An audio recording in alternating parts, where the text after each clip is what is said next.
Hey Hannah, how's the psychology project coming along? It's alright, but I'm having trouble learning all this new content. It's so hard to get this stuff in my head just by reading a book. Oh yeah, the college courses making you take a lot of notes, I bet. Yeah, we're always taking notes, and the worst part is I'm an auditory learner, which just makes it impossible to learn straight from a book. Well, technically that's not true. People don't actually have a preferred learning style. Wait, what? Yep, that's right. The whole concept of having a preferred learning style or giving people a VARK test to determine their style of learning is completely misguided and incorrect. Hold up, learning really doesn't vary by person depending on how the information is taught?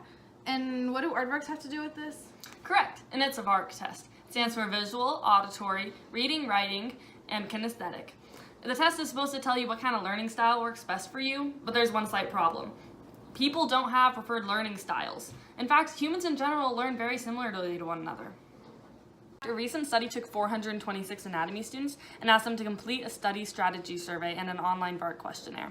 Their results? Most of the students didn't report study strategies that lined up with their VARK results. Neither did the VARK results correlate with how well the students performed in their anatomy class. So, what does this mean? It means that what the VARK said was students' learning styles, it didn't line up at all with how they were studying or how well they did in the class. And this isn't the only study that's been done on this. They also had a huge study between holistic and analytical learners, and also between verbalizers and visualizers. And they had kids perform on standardized tests for English, history, geography, math, and science, and then they had them take a learning styles test. And then after that, once they were all done, they had their working memories tested using a standardized battery. Once this was out of the way, researchers compiled the results and found that students with good working memories did better on the subject test, and it was regardless of what their learning style was. So how come we still hear about learning styles so much? Honestly, it's a popular idea, and ever since it's been introduced into the public, people don't want to change their minds about it, even when they're presented with solid data that proves that it's not real. And a lot of psychology is like this too. Don't even get me started on the rest of it. I said don't even get me started on the rest of it. Okay, fine. What is it?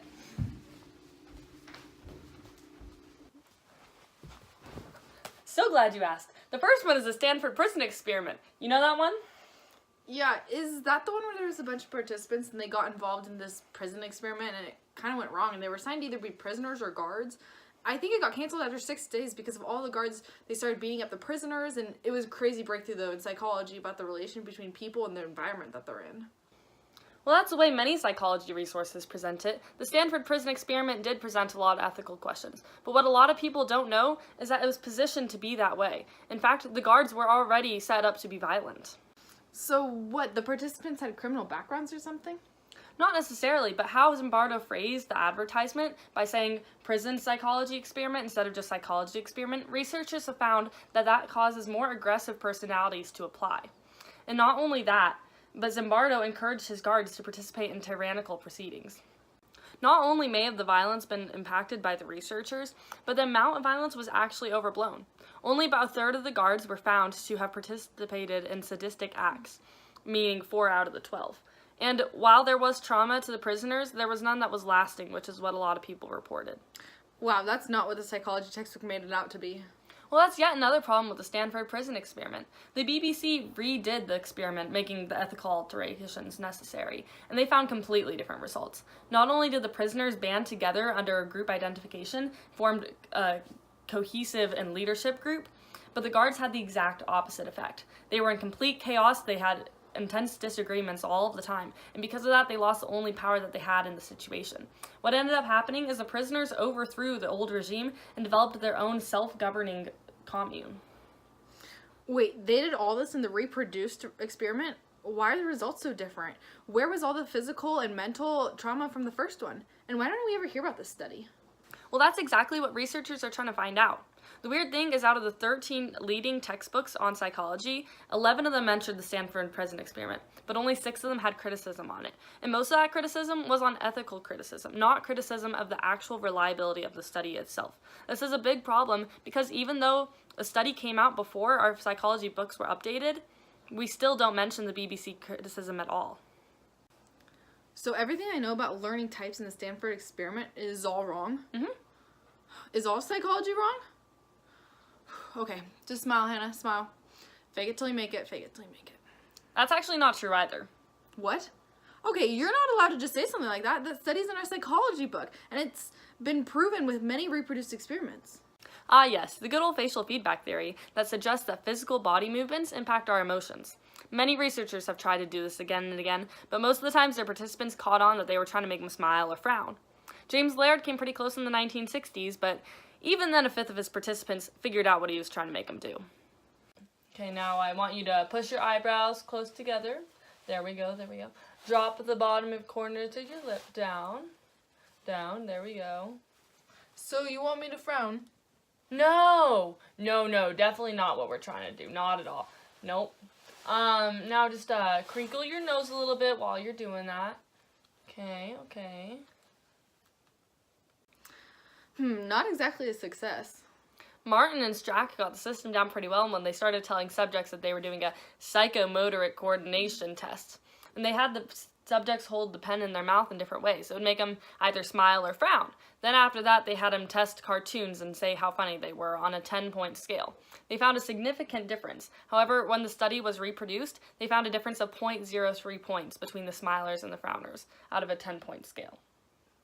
That's nothing. Wow. So then why didn't it get taken out of the textbooks? Again, once something's out there, it's a lot harder to take back, especially with the reproducibility crisis that we have on our hands. The what?